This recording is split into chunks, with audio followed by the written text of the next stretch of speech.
The first commandment says, honor thy father. No, it doesn't. Toby, it doesn't. listen to... No, if I'm going to make you sit through this preposterous exercise, we're going to get the names of the damn commandments right. Okay, here we go. Honor thy father is the third commandment. Then what's the first commandment? I am the Lord your God. Thou shalt worship no other God before me. Boy, those were the days, huh? Good afternoon, Mr. President. Al, what do we got here, CJ? Well, we've got some hot tempers, Mr. President. Mary. Mr. President, I'm John Van Dyke. Yes. Reverend? May I ask you a question, sir? Of course. If our children can buy pornography on any street corner for $5, isn't that too high a price to pay for free speech? No.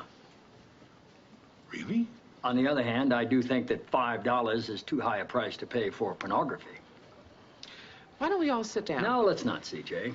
These people won't be staying that long. May I have some coffee, Mr. Lewis? Al, how many times have I asked you to denounce the practices of a fringe group that calls itself the Lambs of God? Oh, sir, that's not up to me. Crap, it is up to you, Al. You know, my wife, Abby, she never wants me to do anything while I'm upset. Thank you, Mr. Lewis. 28 years ago, I came home from a very bad day at the State House. I tell Abby I'm going out for a drive. I get in the station wagon, put it in reverse, and pull out of the garage full speed. Except I forgot to open the garage door. Abby told me not to drive while I was upset, and she was right. She was right yesterday when she told me not to get on that damn bicycle while I was upset, but I did it anyway. And I guess I was just about as angry as I've ever been in my life. Seems my granddaughter Annie had given an interview in one of those teen magazines, and somewhere between movie stars and makeup tips, she talked about her feelings on a woman's right to choose. Now, Annie, all of 12, has always been precocious, but she's got a good head on her shoulders, and I like it when she uses it, so I couldn't understand it when her mother called me in tears yesterday. I said, Elizabeth, what's wrong? She said, it's Annie.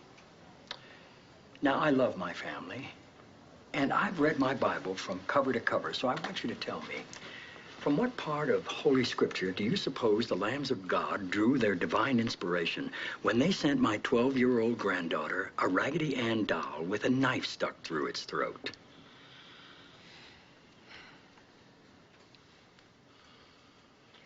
You'll denounce these people, Al. You'll do it publicly. And until you do, you can all get your fat asses out of my White House. CJ, show these people out. I believe we can find the door. Find it now. Keep your seats. Good morning, Mr. President. What do we got? 3 retaliatory strike scenarios. When are they operational? At the President's command. No prep time. We're there. All 3 scenarios are comprehensive, meet the obligations of proportional response, and pose minimum risk to American personnel and assets. Scenario 1, or Pericles 1, to use its code name, sir. What is the virtue of a proportional response? I'm sorry? What is the virtue of a proportional response? Why is it good? They hit an airplane, so we hit a transmitter, right? That's a proportional response. Sir, in the case of Pericles 1... They hit a barracks, we hit 2 transmitters. That's roughly it, yes, sir. This is what we do. I mean, this is what we do. Yes, sir. It's what we do.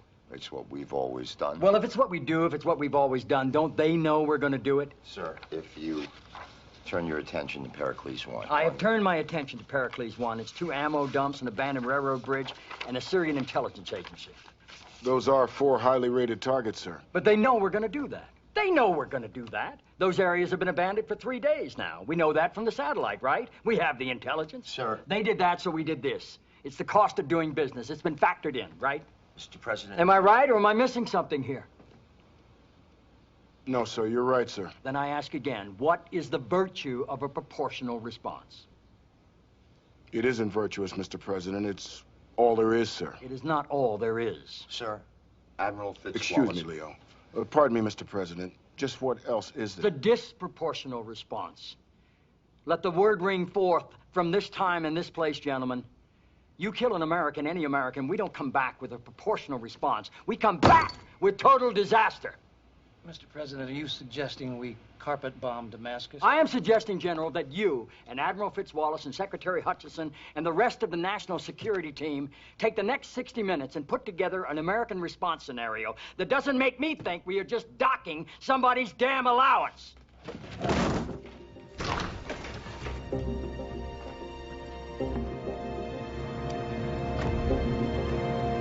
Economic shortfall, securing peace in a time of global conflict, sustaining hope in this winter of anxiety and fear.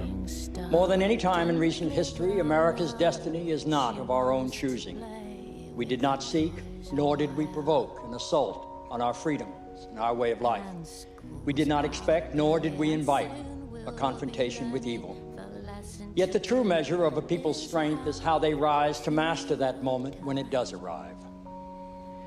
44 people were killed a couple of hours ago at Kennesaw State University.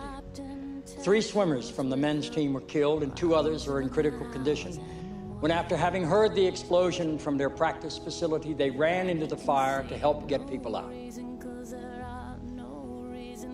Ran into the fire. The streets of heaven are too crowded with angels tonight.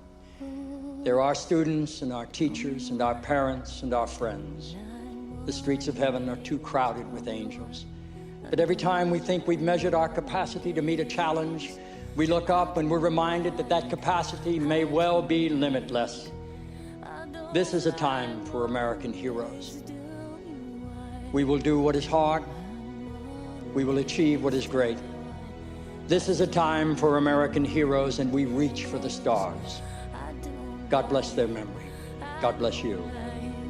And God bless the United States of America. Thank you.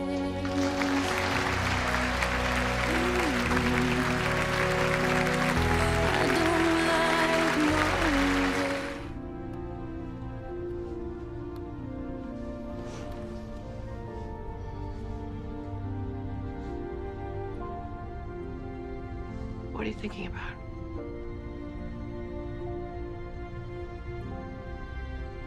Tomorrow.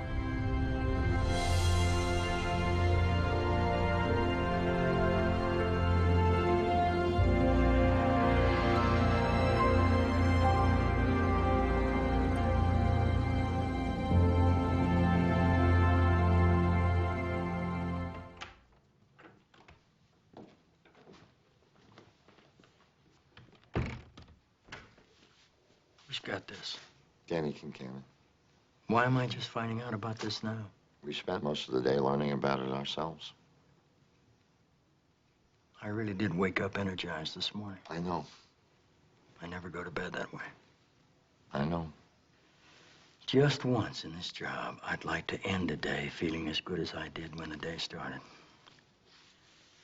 Are you bothered by this? The memo? Yeah. Yes. We've heard it all before, Leo. You drive me to the political safe ground. It's not true. I know it's not true. Good. You drive me there.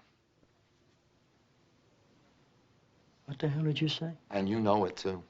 Leo? We're stuck in neutral because that's where you tell me to stay. You're wrong. No, I'm not, sir. You want to do this now? Sir? You came to my house. Mr. President? You came to my house, Leo, and you said, Jed, let's run for president. And I said, why? And you said, so that you can open your mouth and say what you think. Sir? Where'd that part go, Leo? You tell me, Mr. President.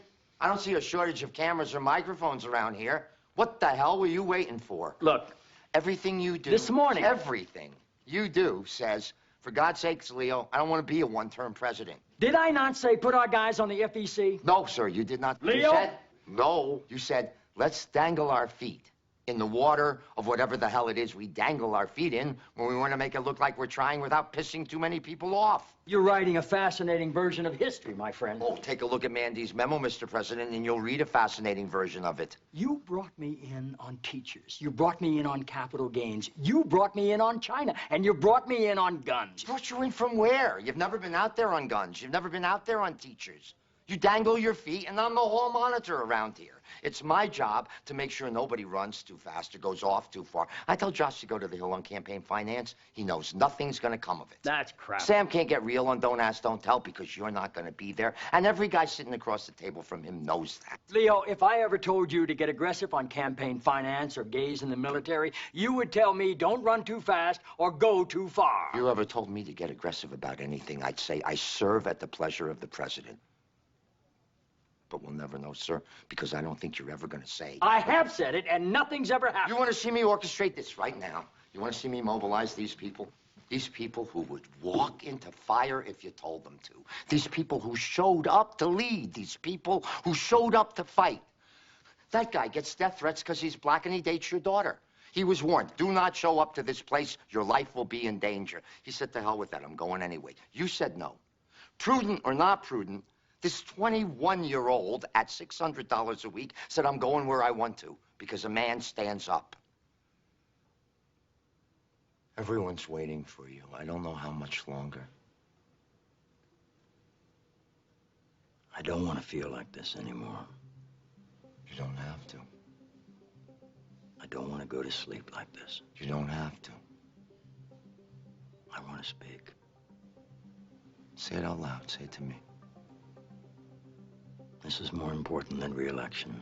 I want to speak now. Say it again. This is more important than re-election. I want to speak now. Now we're in business. What's happening? We got our asses kicked in the first quarter, but it's time to get up off the mat. Yes. Say it. This is more important than re-election. I want to speak now. I'm going to talk to the staff. I'm going to take them off the leash. You have a strategy for all this? I have the beginnings of one. What is it? I'm going to try that for a little while. Mr. Ritchie, many economists have stated that the tax cut, which is the centerpiece of your economic agenda, could actually harm the economy. Is now really the time to cut taxes? You bet it is. We need to cut taxes for one reason. The American people know how to spend their money better than the federal government does. President, your rebuttal?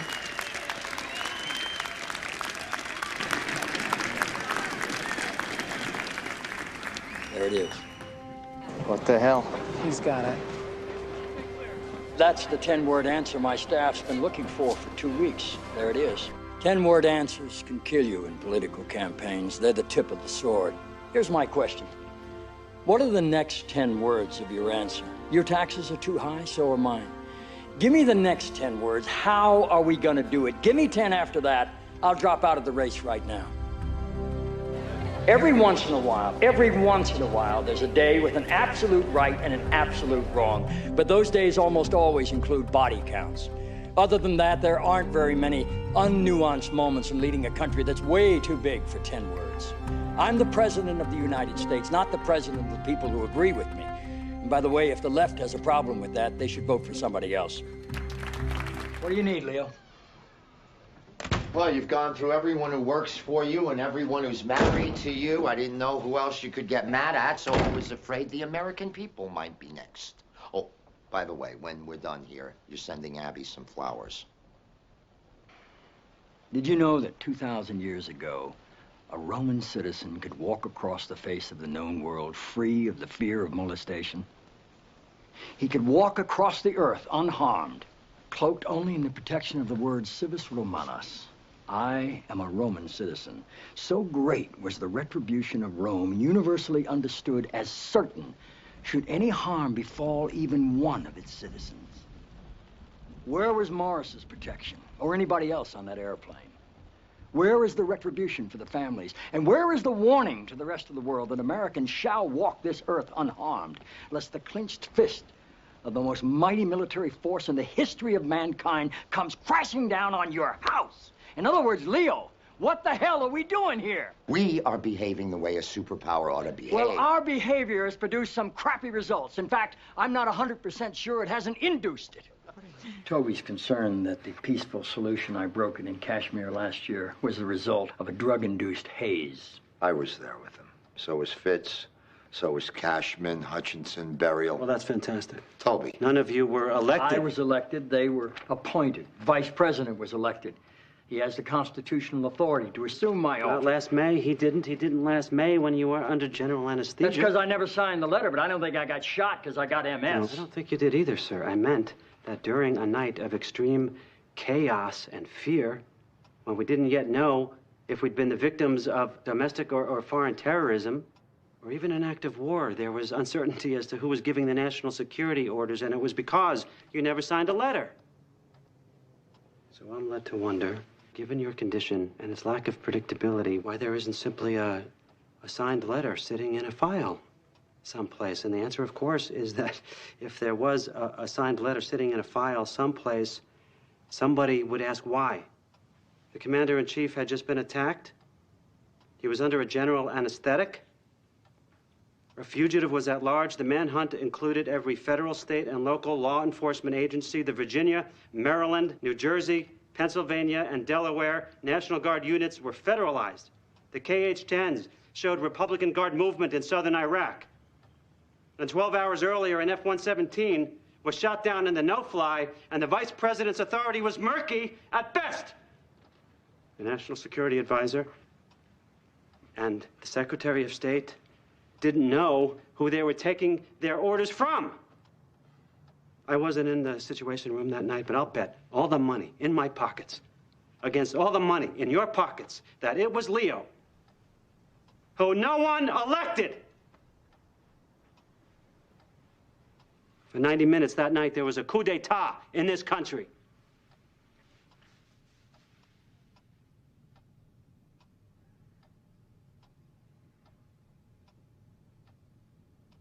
And the walls came tumbling down.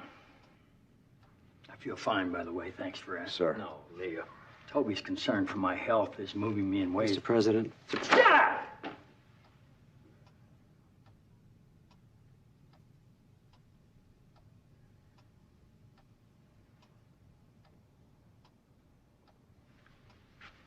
You know, your indignation would be a lot more interesting to me if it weren't quite so covered in crap. Sir. Yeah. Mr. Garrett. Thanks.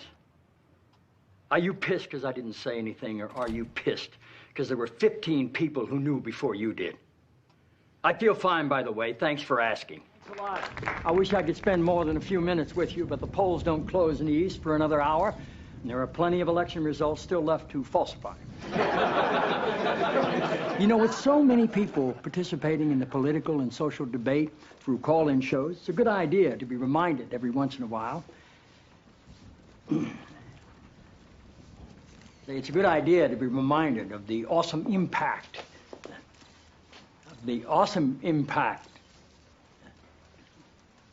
I'm sorry. You're Dr. Jenna Jacobs, right? Yes, sir. It's good to have you here. Thank you. The awesome impact of the airwaves and how that translates into the furthering of our national discussions, but obviously also how it can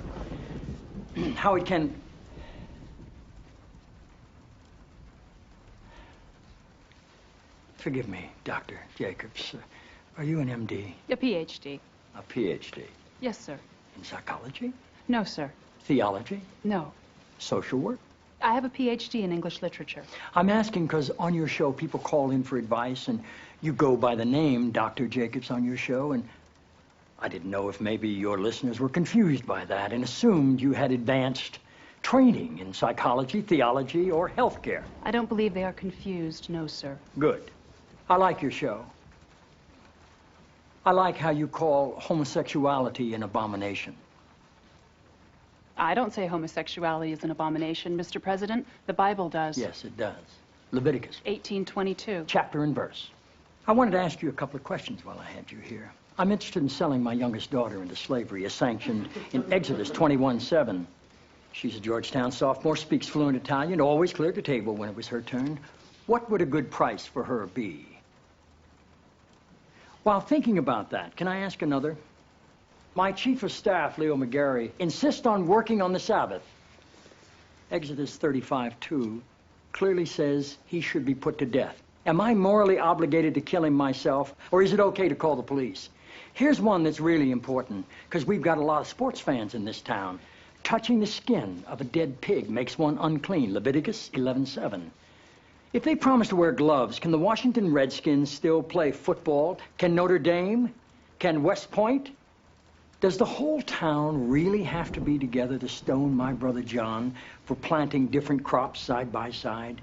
Can I burn my mother in a small family gathering for wearing garments made from 2 different threads? Think about those questions, would you? One last thing.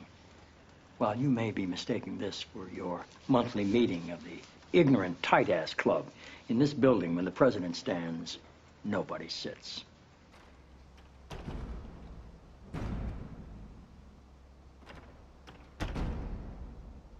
You're a son of a bitch, you know that?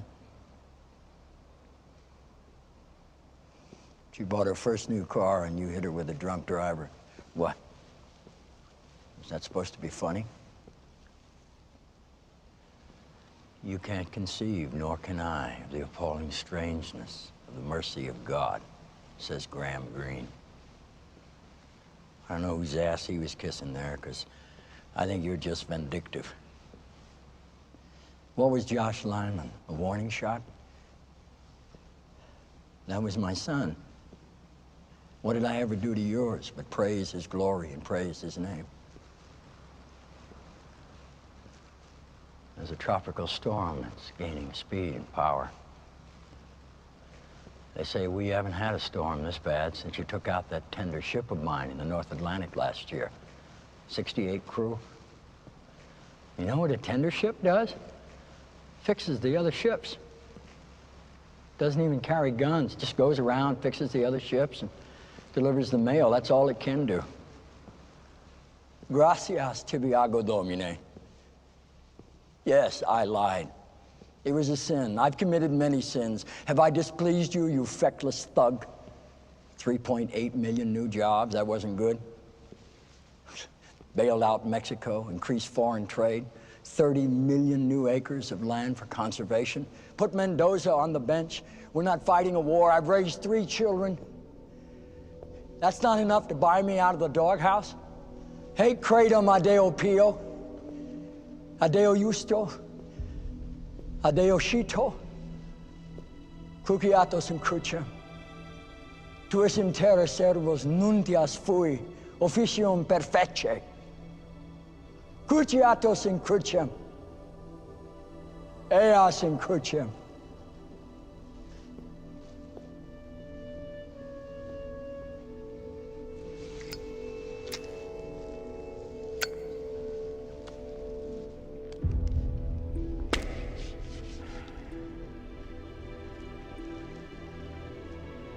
You get horns.